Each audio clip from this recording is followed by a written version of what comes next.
নমস্কার বন্ধুরা, আজকে আমি করব পালক চিকেন। পালং শাক দিয়ে এই চিকেন প্রথমে আমি ভাবছিলাম যে কীরকম হবে, কিন্তু বিশ্বাস করুন এর টেস্ট অসম্ভব সুন্দর। বাড়ির বড় থেকে ছোট সবাই খুব ভালোবেসে খাবে। আপনারাও একবার এটা ট্রাই করে দেখবেন। তো সব প্রথমে আমি এখানে নিয়ে নিয়েছি 1 কিলো চিকেন। সেটাতে আমি নুন, লঙ্কার গুঁড়ো, হলুদ আর হাফ লেবু দিয়ে ম্যারিনেট করে রেখে দেবো 3 থেকে 4 ঘন্টা। আর এখানে আমি পালং শাক নিয়েছি 3 আঁটি, খুব ভালো করে বেছে ধুয়ে আমি জল ঝরিয়ে রেখে দিয়েছি। কড়াই এবার আমি অল্প সামান্য জল দেব, তাতে দেব অল্প একটু নুন, চিনি আর দেব 1 চিমটে বেকিং পাউডার। এইটা দিলাম আমি শুধুমাত্র কালারের জন্য, যাতে পালং শাকের কালারটা না নষ্ট হয়ে যায়। এবার আমি পালং শাকটা 1 থেকে 1.5 মিনিট আমি একটু ভাপিয়ে নেব। এটা আর দিয়ে দেবো কিছুটা ধনেপাতা আর কাঁচা লঙ্কা। ধনেপাতা কাঁচা লঙ্কা দিয়ে 1 থেকে 1.5 মিনিট আমি এটাকে ভাপিয়ে নেব। আর আমি পাশে গামলাতে কিছুটা বরফ দিয়ে ঠান্ডা জল করে রেখেছি। সেই শাকটাকে এবার আমি জল থেকে তুলে নিয়ে ঠান্ডা জলে ভিজিয়ে রেখে দেব। এটাও আমি করলাম শাকের কালারটার জন্য, কালারটা যাতে কোনো মতে নষ্ট না হয়ে যায়। এখানে আমি নিয়ে নিয়েছি 6টা মাঝারি সাইজের পেঁয়াজ কুচি, 4টে টমেটো কুচি আর পালং শাকটা বেটে নিয়েছি। চিকেনটাকেও বার করে নিয়েছি। এবার আমি কড়াইতে দিয়ে দেবো কিছুটা তেল আর দেবো অল্প সামান্য একটু বাটার। দিয়ে দেবো 3টে এলাচ, লবঙ্গ, দারচিনি ফোড়নে দেবো সামান্য একটু জিরে। ফোড়নটাকে খুব ভালো করে একটু ভেজে নেব। তারপর আমি এখানে দিয়ে দেবো পেঁয়াজ কুচি। পেঁয়াজটাকে আমি ব্রাউন করে ভেজে নেব।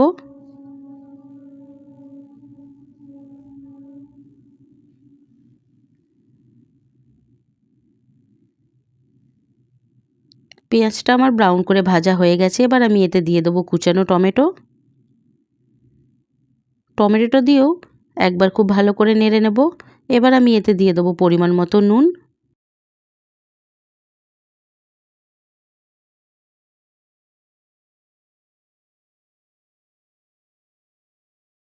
নুন দিয়েও কিছুক্ষণ আমি ভেজে নিয়েছি। তারপরে আমি এতে দিয়ে দেবো 2 চামচ রসুন বাটা। রসুন বাটাটা দিয়েও খুব ভালো করে আমি একটু কষিয়ে নেব। এবার আমি দেব 2 চামচ আদা বাটা। আদা বাটাটা দিয়েও বেশ কিছুক্ষণ আমি নাড়িয়ে নেব। এবার দেব পরিমাণ মতো হলুদ, দিয়ে দেবো লঙ্কার গুঁড়ো,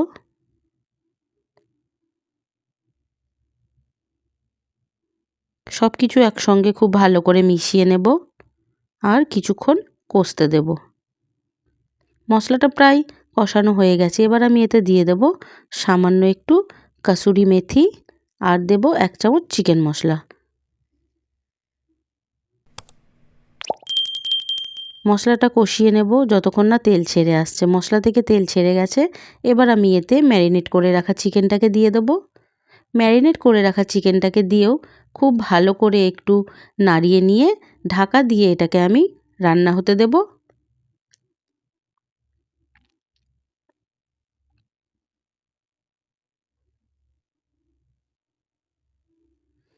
ঢাকাটা খুলে আবার ওপর নিচ করে নিয়ে ঢাকা দিয়ে আবার এটাকে আমি একটু রান্না হতে দেব।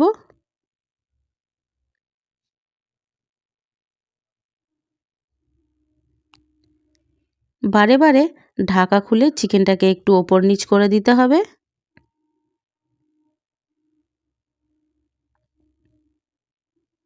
চিকেনে কিন্তু আমি এখনো পর্যন্ত কোনো জল দিইনি, চিকেন থেকে জল ছেড়ে গেছে।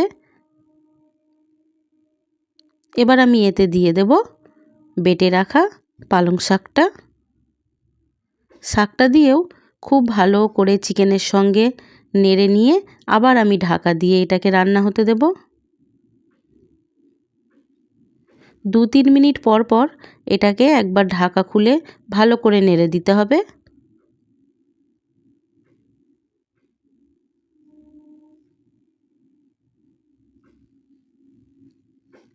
গ্যাসের ফ্লেমটা আস্তে দিয়েই বারে বারে ঢাকা খুলে নাড়িয়ে যেতে হবে যতক্ষণ না পর্যন্ত চিকেন থেকে তেল ছেড়ে আসে।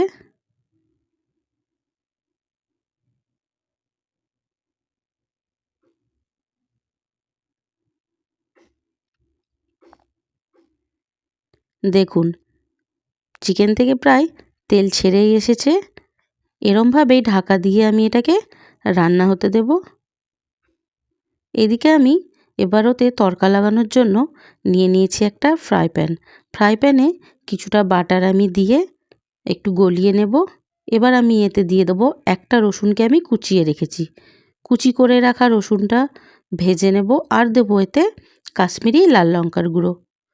রসুন আর কাশ্মীরি লাল লঙ্কার গুঁড়োটাকে খুব ভালো করে আমি একটু বাটারে ভেজে নেব।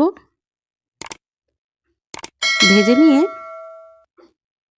এটা আমি তড়কা লাগাবো।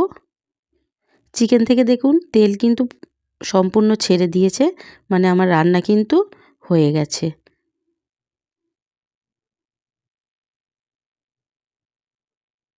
এবার রসুন আর কাশ্মীরি লাল লঙ্কা যে ভেজে রেখেছিলাম সেটাকে আমি ওপর থেকে দিয়ে দেব আর খুব ভালো করে একটু মিশিয়ে নেব।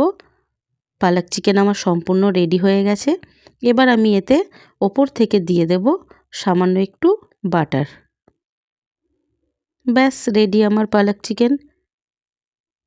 আপনারাও একবার এইভাবে এই রেসিপিটি বাড়িতে ট্রাই করে দেখবেন। এর টেস্ট অসম্ভব সুন্দর। যে বাচ্চারা শাক খায় না তাদেরও কিন্তু খুব ভালো লাগবে এই রেসিপিটি।